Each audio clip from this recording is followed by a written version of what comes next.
Hey, good morning. It's Patricia Murphy. It's Wednesday. This is Seattle Now.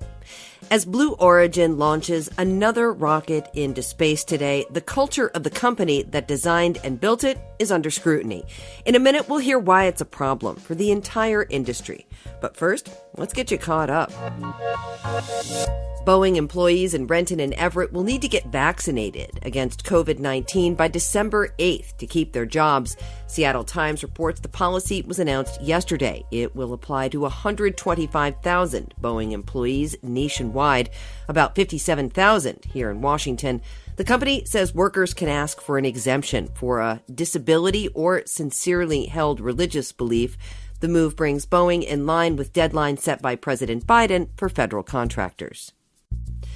After 19 months, travel between the U.S., Canada, and Mexico is finally set to open back up. The Associated Press reports non-essential travel is set to resume in early November. You'll be asked about your vaccination status and might have to prove it, but there's no testing required. We'll get more details when the policy is officially announced later today. And the first ever Seattle Kraken game is in the books. 5 seconds left. It's in the center zone and inside the Kraken line and out. Donato, a final hope from the blue line off a body wide. That's all. Down by 3 goals, the Kraken fought back to tie it up, but wound up losing to the Vegas Golden Knights 4-3. It's a long season, though. They play 82 games in hockey. Next up, a trip to Nashville tomorrow night. Another rocket from Kent-based Blue Origin is taking off today, this time with original Star Trek series Captain William Shatner on board. But the launch comes as Blue Origin and founder Jeff Bezos face scrutiny for reports of culture problems, including widespread sexism and sexual harassment, and a focus on speed over safety. Alexandra Abrams used to work at the company's headquarters in Kent.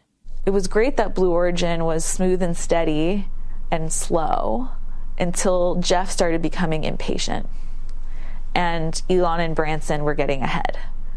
And then we started to feel this increasing pressure and impatience that would definitely filter down from leadership.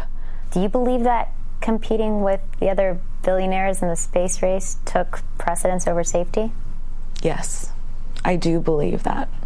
That was Abrams in conversation with CBS News. She and 20 other employees penned an article outlining their concerns. The Washington Post also uncovered allegations of a toxic workplace, described by one employee as authoritarian bro culture.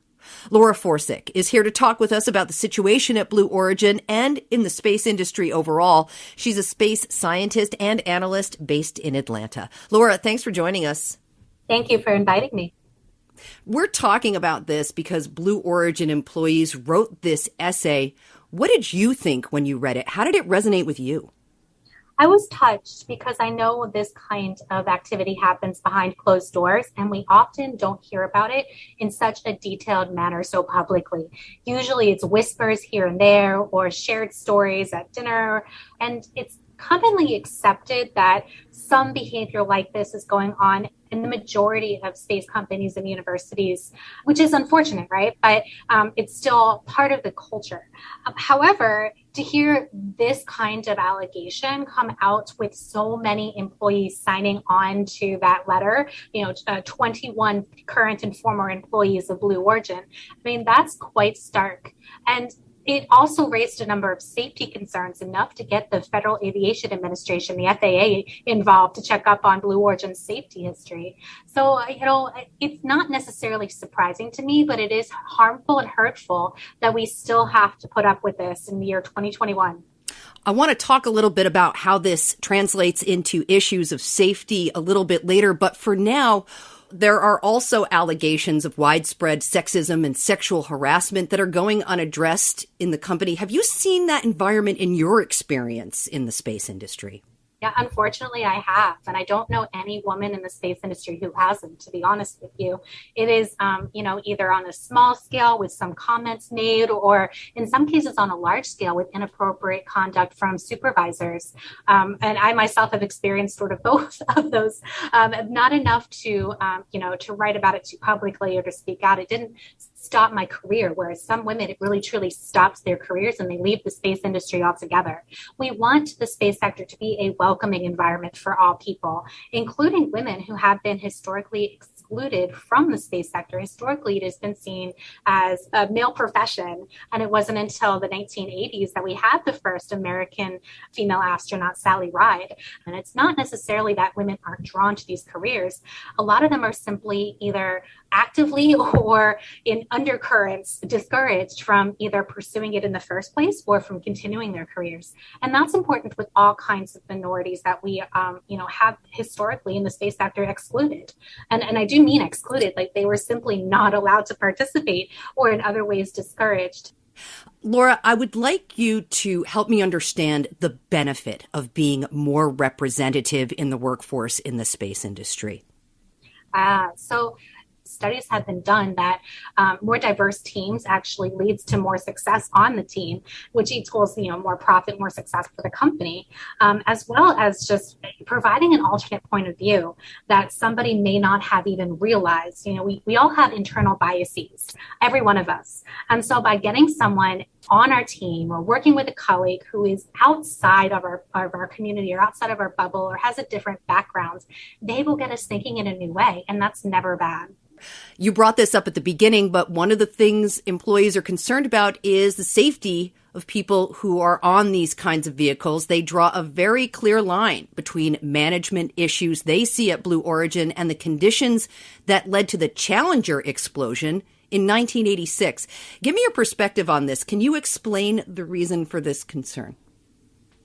When it comes to human spaceflight, which Blue Origin does do human spaceflight as well as other types of spaceflight, human safety, that safety culture is paramount, and it needs to be, because we have seen historically with NASA in particular, ignoring safety concerns or taking for granted that the way things have always been is the way that it's going to continue to be just fine, or ignoring concerns of lower level employees and sort of dismissing it in favor of what's called go fever. You want to have a go for launch, and therefore you ignore dissent coming down below that says, hey, maybe we should check into this first. And it's a little surprising to me, actually, to hear the allegations that there might be safety concerns within Blue Origin, because historically, Blue Origin has had a really good safety record so far, except for its initial test flights.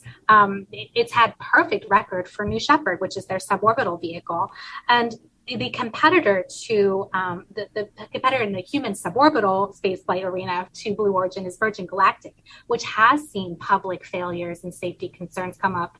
And so the fact that Blue Origin might be harboring safety concerns enough to have a public letter written about it, yeah, that is concerning to me and something that the FAA should be looking into. You mentioned the go fever at NASA that led to some problems, but you do need a certain amount of drive to take the risks of sending rockets into space. But of course, there's also a danger to being too risky. How do you balance that?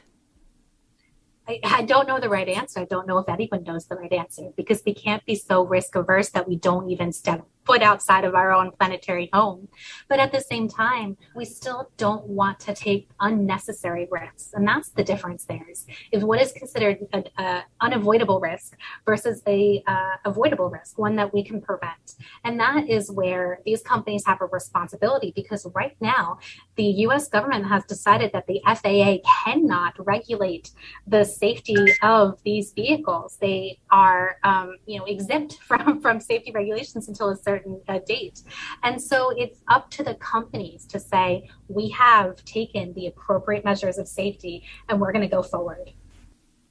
And let's just take a step back for a moment. Obviously, all these issues are important for people working at companies like Blue Origin or SpaceX, but these companies are also setting themselves up as the future of humanity. And I wonder, from your perspective, what kind of responsibility comes with that promise? I think it's a huge responsibility and one that is not often talked about. we talk a lot in the United States of America about bringing American values into space. That's a sort of a tie back to the nationalism aspect of Americans bringing values into space versus the Soviet Union bringing their values into space during the Cold War. And now we still see that today with American values versus, say, Chinese values, because we've got the Chinese as the main adversary right now in space. But it is important for commercial companies to be thinking about this, because how companies treat their employees on the ground, on Earth, is representative of how they're going to treat people in space. So let's say in the future, we have more and more commercial missions that are more long-lasting and larger. And in fact, the idea is that companies may even get to the point where they're doing massive missions. For example, SpaceX has a large, very, very large rocket called Starship that it's currently building that could host hundreds of people and send them to places like Mars. Maybe you want to set up a Martian base that is run by SpaceX. So what are the ethics then of living in essentially a company town, and the company controls your air, your water, everything about your living environment? And we've learned the hard way here on Earth, and are still learning the hard way, of how companies can be really exploitive. And unfortunately, we still see this today with Jeff Bezos and his other company, Amazon, which he recently stepped down from running, but it's certainly had its troubles of exploitive behaviors of its employees. And now we're seeing a similar story with Blue Origin. And so we really need to be cognizant of the way that we treat people on Earth, and only take the best of what we want into space. We're still going to be human. We're still going to be flawed, but we want to raise above, right? We want to be more of the types of people that we see in some of the more inspiring science fiction stories like Star Trek, for example. We don't want to have a society that makes the same mistakes over and over. Laura Forczyk is a space scientist and analyst. Laura, really appreciate you sharing your expertise. Thanks. Yeah, thank you so much for having me. I appreciate it. Thanks for listening today. Clare McGrane produced today's show. Our production team is Diana Opong, Caroline Chamberlain Gomez, Jenny Cecil Moore, and Jason Pagano. Matt Jorgensen does our theme music. I'm Patricia Murphy.